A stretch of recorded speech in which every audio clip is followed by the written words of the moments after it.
টিভিতে দেখ পায় না। ঝালকাঠিতে প্রান্তিক জনগোষ্ঠী, দরিদ্র নারী, শিশু ও বৃদ্ধদের জন্য ফ্রি চিকিৎসা ক্যাম্পেইন অনুষ্ঠিত হয়েছে। সকালে স্থানীয় সরকার ঝালকাঠি পৌরসভার উদ্যোগে ফ্রি মেডিকেল ক্যাম্পের মাধ্যমে ৫ শতাধিক মানুষকে বিনামূল্যে চিকিৎসা সেবা, ঔষধ ও শিশুদের খাবার বিতরণ করা হয়। কার্যালয়ে অসহায় দরিদ্র রোগীকে চিকিৎসা সেবা ও পরামর্শ প্রদান করেন সদর হাসপাতালের মেডিকেল অফিসার মোহাম্মদ হাবিবুর রহমান। এ সময় পৌর কাউন্সিল ও পৌরসভায় ইপিআই স্বাস্থ্যকর্মী সহ কর্মকর্তারা উপস্থিত ছিলেন।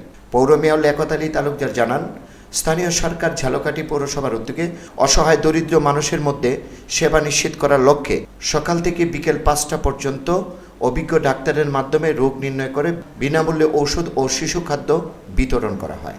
এছাড়া পৌরসভার ইপিআই স্বাস্থ্যকর্মীদের মাধ্যমে গর্ভকালীন মায়েদের টিকা ও শিশুদের টিকা কার্যক্রম পরিচালনা হয়। রফিকুল ইসলাম কোচি, আজকের সংবাদ।